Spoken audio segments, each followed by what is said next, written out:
Horror TV shows and series are becoming increasingly popular. This is a whole distinct genre that people adore. Some of these shows scare us the most, but many of them fail to live up to their billing. Here are the top 10 worst horror TV shows.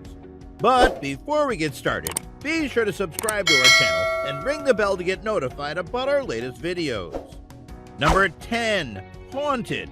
The documentary series Haunted on Netflix features real-life accounts of horrifying and possibly paranormal events.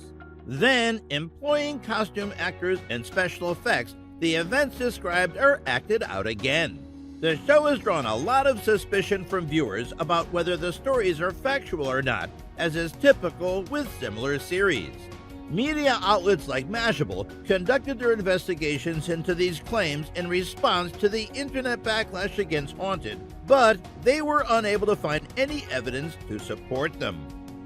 Number 9. Two-sentence horror stories. New sorts of terror have appeared in the digital age. These range from strange yet disturbing creepypastas to more conventional two-sentence horror story collections available on sites such as Reddit. The CW then decided to create an anthology series called Two-Sentence Horror Stories. The setup is one half of the statement, with the punchline and conclusion being the other half. According to Heaven of Horror, despite such a basic idea and often far too loose adaptations of such words, the series has received poor reviews overall. Number 8. Van Helsing 2016. Kelly Overton plays Vanessa Van Helsing in the sci-fi production Van Helsing, whose blood can be used to treat vampirism. Van Helsing was done on the cheap, like most sci-fi films, and as a result, it has all the elements of a C-level horror program.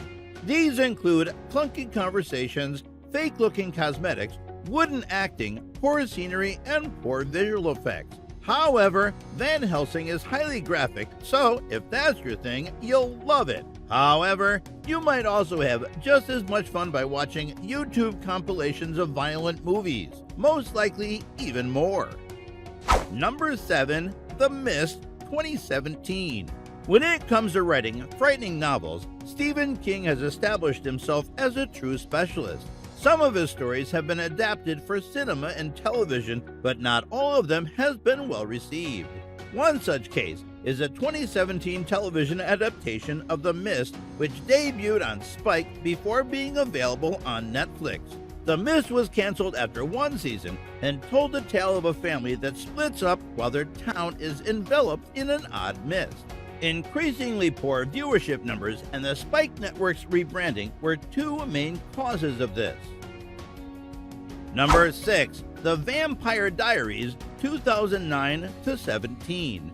Although The Vampire Diaries was very popular, but let's not fool ourselves into thinking it was a fine horror film. The majority of the Vampire Diaries viewers were teenagers, like most shows on the CW, so it didn't go as far into horror or more serious themes as it should have. It's also a little melodramatic and silly, almost like a trashy soap opera, and it's chock full of typical cliches from teen drama. If you want to watch it, then probably don't want to view more than the first 3 seasons. Number 5. Night Flyers 2018. While Night Flyers aired on Sci-Fi in December 2018, it received an international premiere the following February on Netflix. Reviewers criticized the unoriginal Night Flyers, praising everything except the visual effects, which were oddly nominated for a Visual Effects Society Award. It wasn't terrifying or expansive, therefore, it fell short in both the horror and science fiction markets. When a sci-fi horror show accomplishes that, you know it's a flop. Number 4. Black Summer. A new miniseries called Black Summer debuted on Netflix earlier this year, seemingly breaking the media's zombie rut. A mother joins a group of survivors to search for her missing daughter in this zombie apocalypse set film. It was produced by the same folks who worked on Z Nation and has many of the current zombie cliches, such as various variety of zombies and undeveloped one-note characters. Uncertainty surrounds the possibility of a second season for this show. Number 3. Chambers. The show centers on Sasha Yazzie, a young lady who has had a heart transplant and is now experiencing strange occurrences and behavioral changes. It seems overly complicated and ridiculous, and it would have been a good little B-movie or something. Unintentionally funny moments start to appear because the show takes itself way too seriously.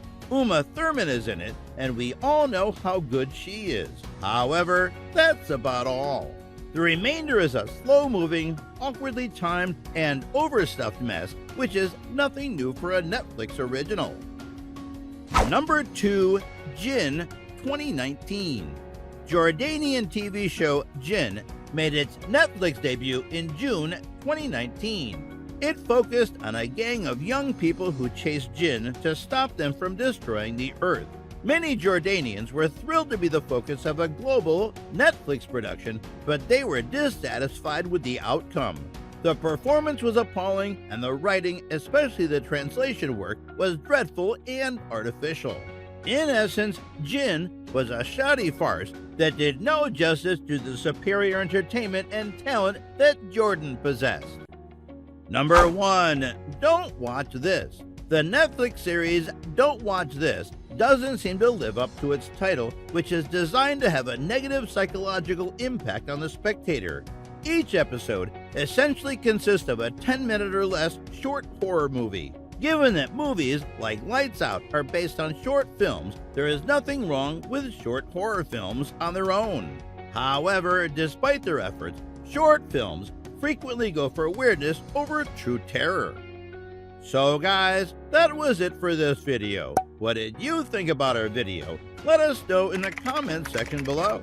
If you are new to our channel, be sure to subscribe and ring that notification bell to get notified about our latest videos. Thanks for watching.